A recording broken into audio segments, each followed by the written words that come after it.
Good morning students. कल एक question में आपको डाउट आ रहा था क्वेश्चन नंबर 4 में एनसीईआरटी का, तो आज हम उसको डिस्कस कर लेते हैं। पेज नंबर 226 पे क्वेश्चन नंबर 4 है। क्या कहता है ये question? The wheels of a car are of diameter 80 centimetre. एक कार है जिसके व्हील्स का डायमीटर आपको गिवन है 80 सेंटीमीटर। कहता है how many complete revolutions does each wheel make in 10 minutes.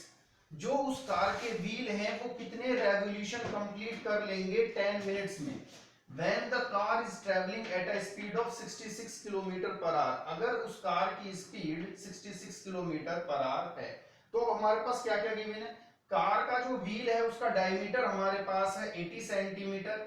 हमें ये बताना है कि वो कार 10 मिनट्स में उसके जो व्हील है वो कितने रेवोल्यूशन, कितने राउंड, कितने चक्कर कंप्लीट कर लेंगे अगर उस कार की स्पीड जो है 66 किलोमीटर पर आवर है।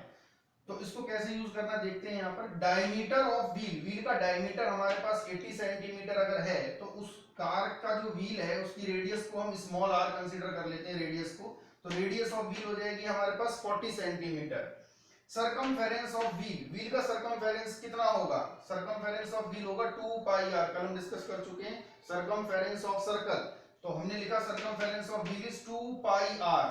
आर के प्लेस पर 40 वैल्यू पुट कर देंगे, रिजल्ट आ जाएगा 40 इंटू 2 80 पाई सेंटीमीटर। यहाँ पर एक प्रॉब्लम ये आती है कि सरकमफेरेंस क्यों यूज कर रहे हैं, तो उसको जरा हम एक बार समझने की कोशिश करते हैं।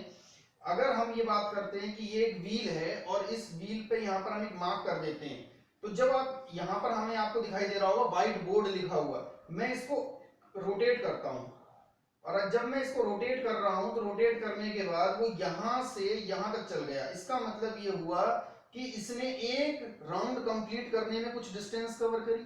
तो वो डिस्टेंस कितनी कवर करी है उसने? जितनी उस व्हील की सरकमफेरेंस है।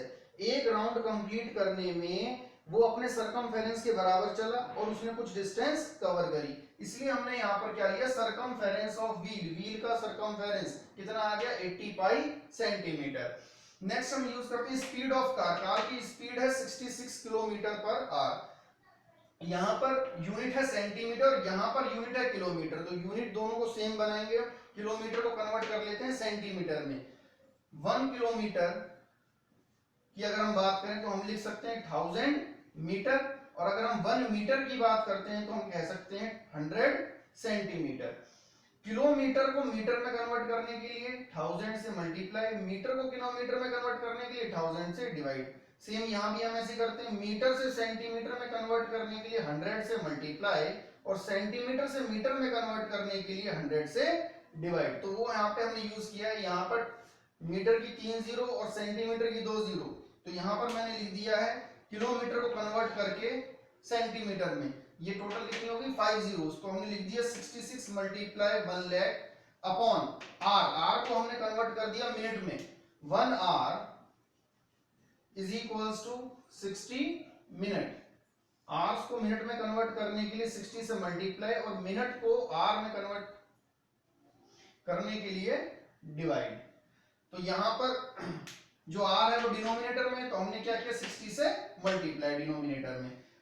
इसको कैंसिल करेंगे, सिंप्लीफाई करेंगे तो रिजल्ट आ जाएगा हमारे पास 1,10,000 सेंटीमीटर पर मिनट। इसका मतलब है कि एक मिनट में जो कार डिस्टेंस कवर करेगी वो इतने सेंटीमीटर कवर कर लेगी। रिपीट करता हूं, इस बात को ध्यान से समझिएगा।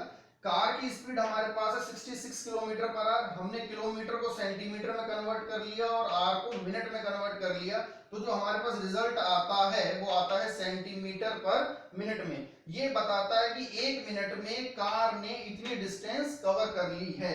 Distance travelled by the car in 10 minute. हमें बताना था कि 10 मिनट में वो कितने रेवोल्यूशन कंप्लीट करेगा, तो हमने कहा कि distance travelled by car, car ने डिस्टेंस 10 मिनट्स में कितनी कवर करी है। अगर एक मिनट में इतनी डिस्टेंस कवर करेगा तो 10 मिनट में करने के लिए 10 से मल्टीप्लाई कर देंगे, तो ये आ जाएगा हमारे पास सेंटीमीटर में रिजल्ट। नेक्स्ट हमें बताना कि कितने राउंड वो, कितने रेवोल्यूशन कंप्लीट करेगा। Let the number of revolution of the wheel, wheel ने कितने रेवोल्यूशन लगाए, लेट कर लिया कि n रेवोल्यूशन लगाए। नाउ डिस्टेंस ट्रेवल्ड इन 1 रेवोल्यूशन, एक रेवोल्यूशन में जो उस व्हील ने डिस्टेंस कवर करी है वो उस व्हील के सरकमफेरेंस के इक्वल है, जैसा मैंने अभी यहां पर एक्सप्लेन किया था। तो distance travelled in one revolution, एक रेवोल्यूशन में जो डिस्टेंस कवर करेगा, हमने माना है कि n रेवोल्यूशन लगा रहा है वो, तो मल्टीप्लाई n, कितनी डिस्टेंस कवर हो जाएगी इसमें, जो वो 10 मिनट्स में डिस्टेंस कवर कर रहा है, distance travelled in 10 minutes, n as it is. एक रेवोल्यूशन में जो इसने डिस्टेंस कवर करी है वो हमारे पास कितनी है, सरकमफेरेंस ऑफ व्हील के इक्वल, वो है 80 पाई सेंटीमीटर, 80 पाई लिख देंगे। और 10 मिनट्स में जो उसने डिस्टेंस कवर करी है वो अभी हमने फाइंड करी है सेंटीमीटर में, ये हम यहाँ पर पुट कर देंगे। 80 पाई से डिवाइड करेंगे, पाई की वैल्यू पुट करेंगे 22/7, 22 लिख दिया, डिनोमिनेटर का 7 न्यूमरेटर में शिफ्ट हो जाएगा। जब आप इस वैल्यू को सॉल्व करेंगे, सिंपलीफाई करके देखेंगे तो रिजल्ट आएगा 4375, 4375। That means each wheel of the car will make 4375 revolutions, यानी कि जो हर एक व्हील है उसका वो 10 मिनट में इतने राउंड, इतने रेवोल्यूशन कंप्लीट कर लेगा। नेक्स्ट इसके अंदर आई होप ये सॉल्यूशन आपको कंप्लीटली समझ में आ गया होगा।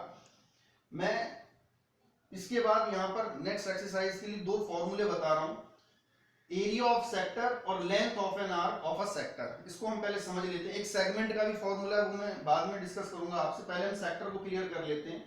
यहां पर हमने एक सर्कल बना रखा है, ये सर्कल का सेंटर है O, OA और OB उसकी रेडियस है। जैसे एक पिज्जा का पीस हम कट कर लेते हैं, कुछ उसके जैसा हमें यहाँ पर दिखाई दे रहा है, ये शेडेड रीजन जो हमें दिखाई दे रहा है, यहाँ पर हमने थीटा एंगल कंसीडर कर लिया, इसको हम कहते हैं शेडेड रीजन को सेक्टर। तो इस सेक्टर का अगर हमसे एरिया पूछा जाए और अगर हमारे पास r और थीटा ये दोनों वैल्यू हो, ये r है इस सर्कल की रेडियस,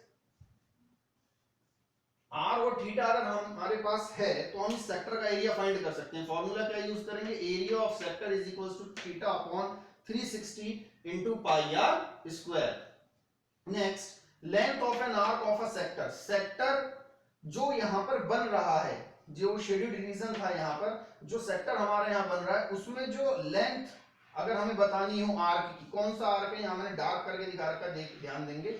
AB जो आर्क बन रहा है, इस AB आर्क की मैं बात कर रहा हूं, ये जो आर्क AB बन रहा है मुझे इसकी लेंथ बतानी है, और ये जो एंगल है ये वही हमारा थीटा एंगल है, और रेडियस इस सर्कल की r है। तो क्या फॉर्मूला यूज करेंगे, theta upon 360 into 2 pi r. ये दोनों ही फॉर्मूले हमें याद रखने हैं कि सेक्टर का अगर हमसे एरिया पूछा जाए तो हम यूज करेंगे theta upon 360 into pi r square, और अगर लेंथ पूछी जाए आर की तो हम यूज करेंगे theta upon 360 into 2 pi r. आप इसको नोट कर लें।